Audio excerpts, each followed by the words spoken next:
Welcome to the Narrowboat that James built. Hope you're very well. Thanks for joining me. Well, I'm by the fireplace and I need to continue with the flue install.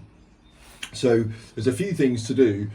I think I have worked out though how I'm going to go about fireproofing this whole area here, which is the next task.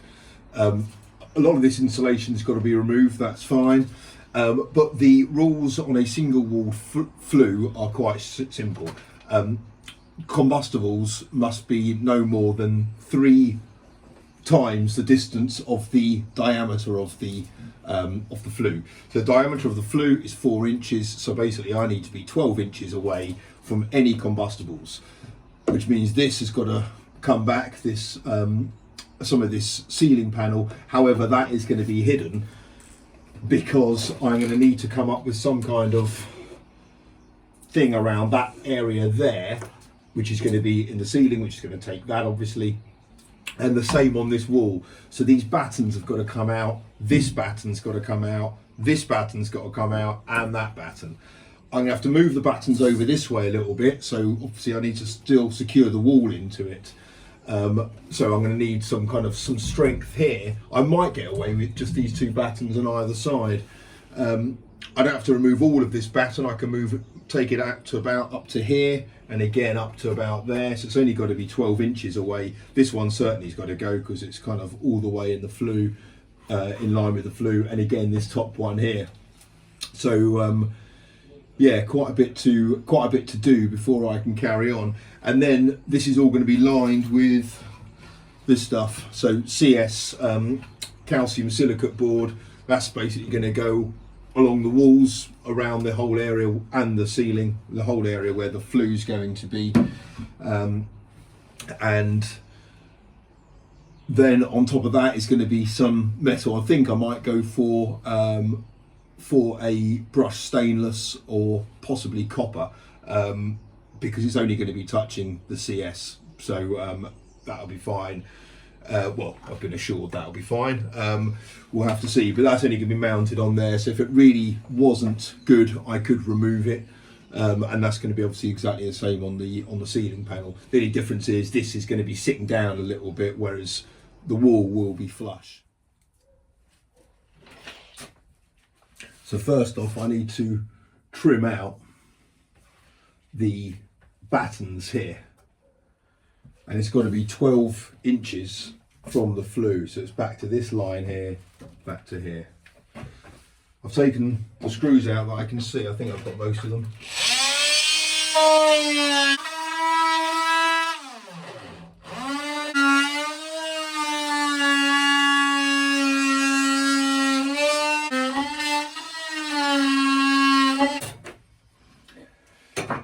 Now these battens were glued on, and now they've also been spray foamed on, so these are going to take a little bit.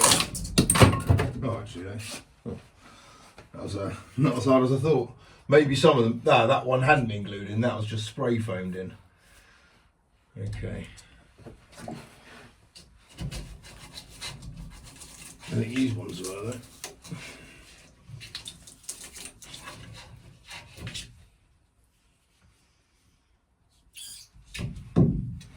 It's hard to get any purchase on any of this.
Right, well that's all the timber off.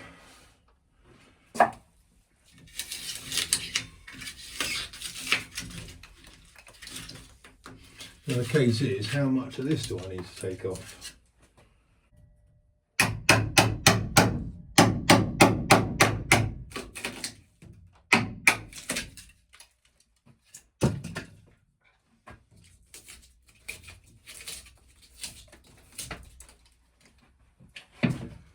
So I've taken off the battens. So this one here, this ceiling one, and that lower one. And the plan is going to be, I'm going to trim back some of the insulation and I'm going to fix this piece of CS onto that rib and that rib in the metal. So obviously we know this can screw into metal because I did it in the actual fireplace. So that obviously needs to be trimmed down, but that is going to be kind of sitting on the wall, but it'll cover all of it. I'll do it in two parts. So that bit and the lower part, and it's going to come up probably flush to the top of the fireplace. And then some more CS. That is the same thickness as that batten. So I'm going to put it flush against there and it'll stick out the same amount as that. So when the 9mm ply wall goes on top of this part here is going to need a 9mm. Well, it doesn't have to, it could be set back slightly if I was to go for a metal covering. And then basically the same again here, that's going to be screwed into those two battens there. But up on the ceiling here, I'm probably going to require 2 sets of this, so I'm going to have to double that up and cut a hole around there so it fits nice and snug around there. And that can be screwed into the steel braces in the seat in the roof, and then that will give me a good surface, a fire resistant surface, and it means that all of the timber, all of the combustible material is at least 3 times as far away as the diameter of the flue, which is what it needs to be. So that's good. This ceiling panel does need to come back as well, so that's going to be cut. It's only going to be cut up to here because it's going to feature part of that kind of boxing that hangs down, so I don't have to do any part round here, just this bit here. And in terms of the insulation, if you're wondering about the fire resistant qualities of this, it's not going to, I mean, it's all going to be covered by CS board, but which obviously takes away the majority of it. But this stuff is extremely fire resistant. You may recall on an earlier video Paul doing some welding on one of the braces down here after we'd had the spray foam done, and it was, the sparks were flying on it for a good 5 minutes, and that, you know, welding is pretty damn hot. It's going to be hotter than just what the flue gets to up here. So I'm comfortable with leaving the spray foam on there. If I was to take all that off, then it's just going to be condensation city behind there, because that CS board is just not going to sit well against the steel. At least this way it can sit on that part and that part only, and it will be fixed in place. And then obviously when the piece that goes on here, which as I said is probably going to be a metal of some sort, I mean all metal conducts heat, so you can't get away from that. And I mean, the reason I want to go for copper, I know that's probably the biggest conductor of heat, and that will obviously get hot in itself, but it doesn't matter. No one's going to be touching it. Well, I'll make sure no one touches it. Whatever material goes up there, whether it's stainless steel, aluminium, copper, whatever it is, it's going to get hot. It's going to conduct the heat. It doesn't matter because it's not going to be able to put that heat anywhere. All it's going to do is just keep it. It's going to, you know, the CS might get warm, but that's what it's designed to. So the good thing about copper though is you can make you can get it to look quite nice on copper. You can on stainless as well, but I think copper looks quite nice when you have that hammered effect. And basically it's going to be all the way across the fireplace and onto the ceiling, so it's going to be one kind of fairly largish sheet of it. So yeah, either copper or stainless, I'm guessing, unless someone has any real bright suggestions, then then I'll consider it. But otherwise, it's going to be one of those two. Obviously, copper's pretty expensive. Well, it's all fairly expensive, but fortunately, I don't need a busting amount of it. But that's kind of the plan at the moment. And then I'll need some trim to go around it. Obviously, that can't be combustible depending on its location. But I'll have to think about that as well, because obviously, yeah, it needs to look pleasing to the eye along the roof line. Well, I've hit a bit of a brick wall with the wall going up. The CS board, for me to get a secure fitting against the wall, I need some washers, and I don't have any, so I need to sort myself out with that, and then I can carry on with putting the CS board up. So, but I think the solution, I'm pretty happy with that. So I know loads of people have come up with suggestions of different ways of doing it, and shared some ideas. So thank you very much for that. I'm taking it all on board and looking at what other things might work. So it's still a little bit work in progress, but I think I've come up with the final thing. I just got to speak to a few people tomorrow and look at the prices of copper and a few other things. But it's a really good metal fabricators down the road from here, so I'll give them a call tomorrow. But something else I do need your help on. Back to these sodding taps. I went out and bought the kit that a few people suggested from Screwfix, the 3669H. That's the old one. So yeah, which is basically this. The problem is when you attach it onto the wall and you put that up nice and flush to it, there's too much of a gap between the nut and that piece there. And the old piece is exactly the same. They're both exactly the same kind of height. So that's one thing. And then the other thing is that's a straight hole going all the way through, of which you can put a 15mm pipe going through, but then there's no way for it to clamp on to the end. There's no kind of fitting for it to go in. I can't imagine it just holds in there by kind of goodwill. So if you could let me know, that would be ideal. This is starting to do my nutting. So anyway, there's that. So I'll have to look at something else on there. But anyway, that's kind of all horrible stuff. I managed to get a few deliveries today. So this is the very, very simple, I shouldn't show you the keys because that's probably giving it away. But this is my starter ignition.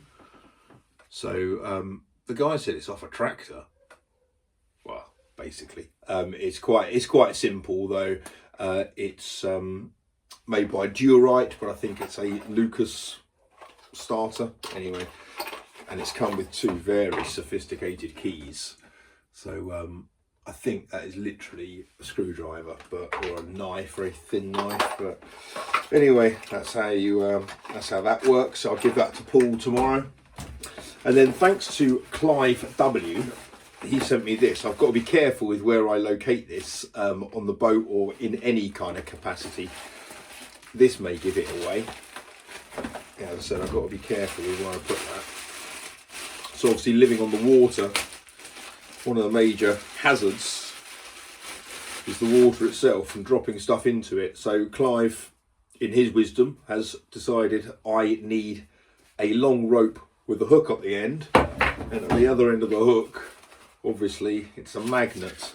But yeah, this is a bit of a strong one, so it kind of comes in lots of protective things. It just looks like that, but I can go magnet fishing. I won't put it too near the thing. But yeah, so that's that. So thank you very much for that, Clive. That is no doubt going to come in handy so many times, and there are going to be so many times that either me or someone I'm potentially helping are thanking your lucky stars. So cheers for that, Clive. You're a star, mate. And last but no means least, Simon has kindly said that he would pick up the tab for my chimney, which is great because it means going to a chandlery to get a chimney, which, as many of you will know, is like the most expensive place you can get anything. So to go on someone else's quid is yeah, made all the difference. So thank you so much, Simon. This is the one I chose. It's quite a tall one, 18 inches.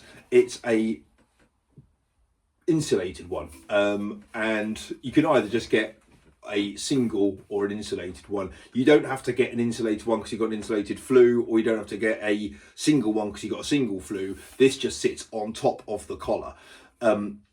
This is, to be honest, it's a little bit more decorative than I ideally wanted. I don't really want that hook. I don't see much need for it. I don't think you're going to be hanging much stuff off it, but the handle definitely. And I wanted a chunky one. I wanted something sturdy and decent. It's a chimney after all, so I'm happy with that. Also, I didn't want anything in shiny. I wanted it a bit of a matte finish, which is exactly what this is. So I'm chuffed with that. I haven't seen what it's like on top of the boat yet because I got back and it was pretty dark. So I'm gonna look forward to seeing that tomorrow. But the other reason you get it so insulated is it just helps with the condensation. So the condensation, the idea of it runs on the inside and therefore on the outside of the collar and doesn't come on the inside of the boat. That's the plan. But these, they do condensate, everything does, but this less so than a single walled chimney.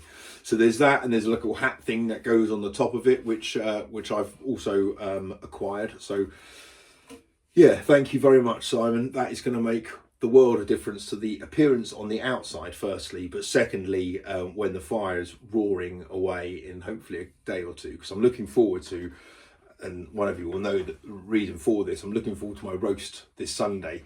And my plan is to have the fire going, to sit down and have a roast next to the fire. That is the next target that I'm aiming for. So, Simon, you're a star. Thank you very much, mate. Right, so I'm going to hunt around and look for some washers and see if I can get this blasted CS board put on the wall. Until next time, I hope you guys are all very well. Look after yourselves. Take care. Bye-bye.